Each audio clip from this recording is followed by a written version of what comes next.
Go. All right, this is for Meredith. Some other people could use this as well. Again, in this case, Meredith, I won't say your last name for HIPAA reasons, but Meredith has something very specific going on where her hips are offset. A couple muscles are overactive, a couple of them are underactive. Anyways, this is the protocol, Meredith, that I want you to do, and it could also help some of the other people if these symptoms line up. Anyways, like she said, whenever we were discussing today, her hips feel offset, her right foot seems to very strongly lead, and her left one pulls behind. While feeling around, I can feel that her right side is really, really hyperactive. It's firing almost too much, and the left side isn't firing as much. So the order of the things that I want her to do first is work on getting just the pelvis level. The way that I teach this is by having people lie flat on your back with your hips bent to 90 degrees and knees bent to 90 degrees.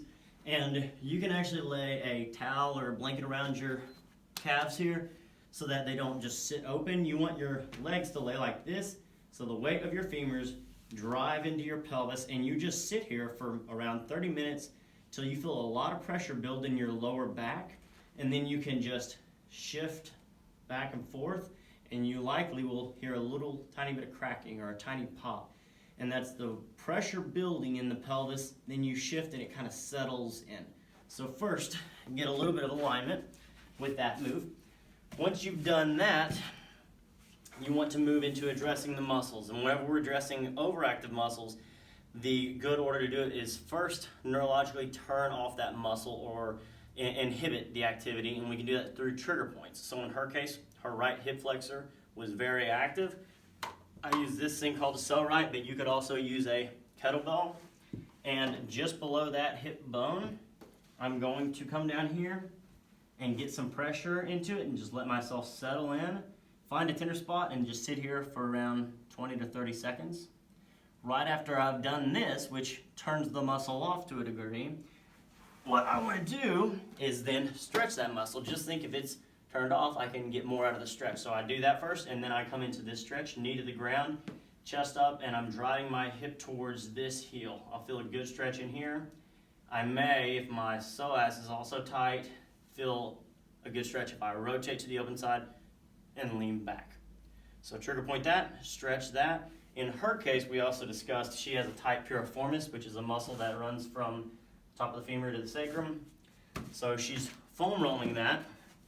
And if she's working on the right side, you cross the right leg, and I roll from bottom to top, scanning that muscle. Nothing's there, so I lean a little bit out to move to the outside, roll back and forth, and I just do that until I find, let's say right here's a tender spot. Sit for around 30 seconds and turn that muscle off again, right? Then I want to stretch it. The way we stretch the piriformis is cross the leg, bring the knee to the opposite shoulder. I can also do this in a seated position by coming here.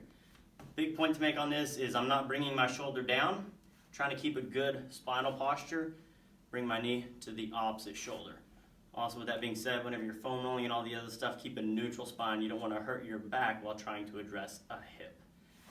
Then you can go into some of the muscular integration stuff that I discussed with her, but first going through that pattern, if you have a tight hip flexor, get it to release and then stretch it. You have a tight piriformis, get it to release and then stretch it. So your pelvis is offset, use that chair with the pressure of the legs, let it build up the pressure, shift your hips around, you get a little cavitation. Hope that helps y'all. Have a good night, a good weekend. We'll see you next time.